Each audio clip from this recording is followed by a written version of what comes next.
में कहीं मेरी मैं ये पूरा आश्वस्त करता हूं, बहुत सहयोग करते रहें। इसके लिए आप इनके बारे में हमें दिशा हमने सभी जितने भी हमारे एग्रीकल्चर ऑफिशियल्स हैं, पंचायत विभाग से, रेवेन्यू विभाग से, एसडीएम साहिबान और पुलिस और सरपंच सबके साथ एक कंबाइंड मीटिंग की है। पिछली बार जो देखने में आया था कि यहाँ पे हमारे यहाँ 3 एक्टिव फायर लोकेशन इंसिडेंट्स आए थे, तो इस बार हमारा यही उद्देश्य है कि इसको ज़ीरो लाया जाए और जो दो येलो जोन जो है हमारे, उनको भी ख़त्म किया जाए। इसी के रिगार्डिंग ये पूरी मीटिंग थी, जिसमें हमने सारे जो भी हमारा पराली प्रबंधन के लिए जो क्रॉप रेजिड्यू मैनेजमेंट में जितनी मशीन्स होती हैं उनकी अवेलेबिलिटी के बारे में और ये जागरूकता की है कि मैक्सिमम से मैक्सिमम हम उसका पराली प्रबंधन ही करें, चाहे इंस्टीट्यूट या एक्सीट्यूट जैसे भी हमारी नीड है उस हिसाब से हम करें। जो 2 जगह येलो गांव में 2 को येलो जोन में रखा है, और अगर वो अब के बाद पराली में जलाते तो उनको सम्मानित किया जाएगा, तो उसको लेकर ये जी एक इंसेंटिव के तौर पे हमने किया है कि जो भी अगर पिछली बार येलो जोन में थे और अगर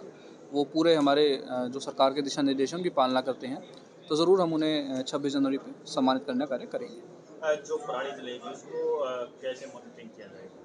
उसके लिए जी एक्टिव फायर लोकेशंस हैं जो सैटेलाइट के माध्यम से डेली बेसिस पे एक रिपोर्ट जनरेट होती है, जिसमें वहाँ के जियो कोऑर्डिनेट्स लैटिट्यूड और लॉन्गिट्यूड दोनों आ जाते हैं, तो इस तरीके से मॉनिटर होती है। तो उसके बारे में भी हमने बताया है कि आप कोई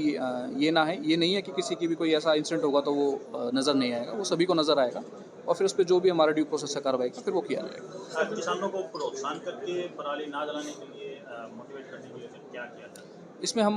जो भी हमारी आईसी एक्टिविटीज़ हैं कि गांव-गांव की जो टीम बनाई है हमने,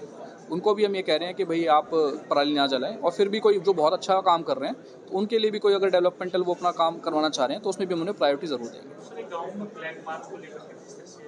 रहेगा, तो उससे भी कितना फायदा मिलेगा? अगेन ये पहला हमारा उद्देश्य यही है कि हम फार्मरों से फार्मर्स के साथ कोऑपरेट करके और उन्हें समझा के और उनकी अवेयरनेस क्रिएट करके इस प्रॉब्लम का समाधान कर पाएँ। और फ्लैग मार्च भी एक उसी में एक तरीके से एक वो है इंस्ट्रूमेंट है जिससे हम अवेयरनेस और बाकी आईसी एक्टिविटीज़ इंश्योर करें। किसान नहीं मानता है तो उसके बाद इस तरह की कार्रवाई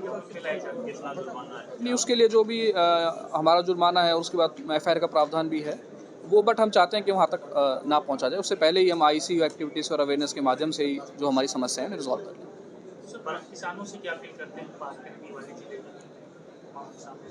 हमारी अपील यही रहेगी जी कि इसमें हमारा प्रशासन का और सभी का सहयोग करें और जो पराली प्रबंधन है उसमें हम इस बार यही सबसे मिलके हमारी आशा और उम्मीद है कि कोई ऐसा इंसिडेंट ना हो। आज का कार्यक्रम ये जितने भी भिवानी ज़िले में एग्रीकल्चर डिपार्टमेंट के, रेवेन्यू डिपार्टमेंट के, पंचायत डिपार्टमेंट के व पुलिस महकमे के भी आला अफसर शामिल हुए और इस आज की मीटिंग का मुख्य उद्देश्य ये था भिवानी ज़िले में जितनी भी पिछली बार क्रॉप रेजिड्यू मैनेजमेंट के तहत एक्टिव फायर लोकेशन आई थी उनको अब की बार नहीं आने देना और भिवानी जिले में जीरो रखना।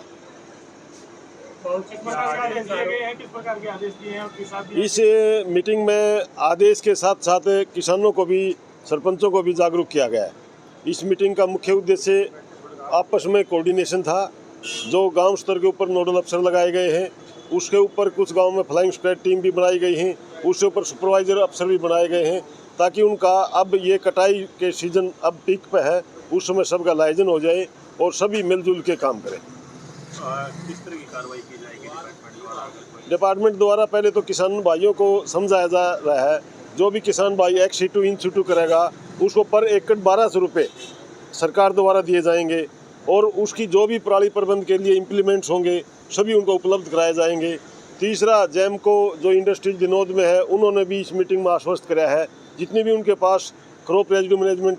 संबंधित या कोई भी ऐसा मटेरियल है उसको भी वो वहाँ सप्लाई कर सकते हैं।